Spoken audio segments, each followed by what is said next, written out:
বাংলাদেশের এই অসহায় হিন্দু মেয়েটির কান্নার আওয়াজ ভারতবর্ষে আসছে।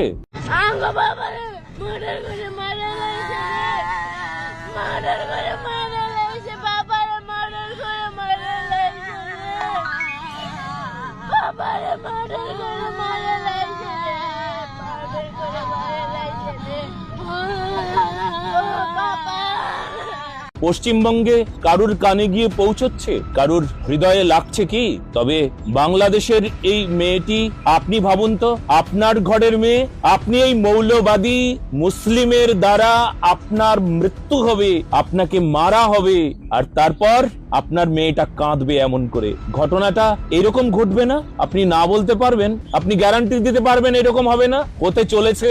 যেভাবে মৌলবাদীদের প্রশ্রয় দিচ্ছে পশ্চিমবঙ্গের শাসক দল, আমি তো গ্যারান্টি দেব এইভাবেই মৌলবাদী ছড়িয়ে আমাদেরকে শেষ করে দেবার ষড়যন্ত্র চলছে।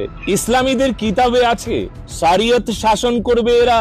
আসলে এরা এমন ভাবে মৌলবাদীকে প্রশ্রয় দিয়ে এরা হিন্দু নিধন যজ্ঞে যে প্রকারে বাংলাদেশ পাকিস্তান উঠে পড়ে লেগেছে, ইসলাম কান্ট্রিগুলো যে প্রকারে হিন্দুদের নির্যাতন করে, অন্যান্য সংখ্যালঘু যারা তাদের যেমন নির্যাতন করে, তাদের উপর অত্যাচার করে, আসলে এটাই কোরআনের পৃষ্ঠায় শরিয়ত শাসনের মধ্যে পড়ে। আপনারা দেখে নেবেন।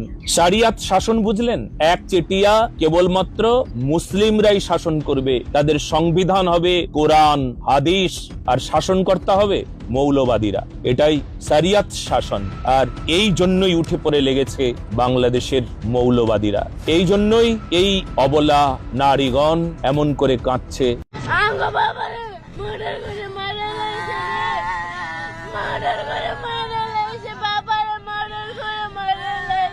কেউ স্বামী হারা, কেউ পিতৃহারা, কেউ সন্তান হারা হয়ে কাঁদছেন। বাংলাদেশের এমন নির্যাতনের ঘটনা, বাংলাদেশের এমন হত্যাকাণ্ডের ঘটনা প্রতিদিন চলছে। এক এক করে হিসেব করে দেখুন।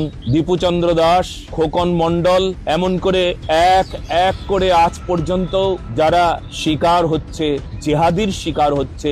অর্থ কি? অর্থ এই, বাংলাদেশের সকল হিন্দুরা তোমরা চলে যাও, তোমরা থেকো না, তোমাদের ভয় ডর আছে, তোমরা তোমাদের মেয়েটাকে বাঁচাতে চাও, তোমরা তোমাদের স্ত্রীকে বাঁচাতে চাও, তাহলে চলে যাও, এখানে থেকো না, নয়তো এমন করেই তোমাদেরকে কাটা হবে, এমন করেই মেরে ফেলা হবে, আর হিন্দু শূন্য হবে, শরিয়ত শাসন তৈরি হবে বাংলাদেশে। এটা বাংলাদেশের ক্ষেত্রে নয়, সর্বত্র এই প্রচারেই এরা আসে। এরা চিরকালের শত্রু, আর এই শত্রুকে দমন করতে হলে বিশ্ব থেকে এমন উগ্রবাদী জিহাদি শক্তির বিনাশ হোক, এই আমাদের দাবি উঠুক। সারা বিশ্বে এদের কোনো জায়গা থাকবে না, এই প্রচার হোক। আর নতুবা এদের দ্বারা সকলের ক্ষতি হবে। এরা সমাজের, এরা দেশের, এরা রাষ্ট্রের বিষ, এরা ভাইরাস।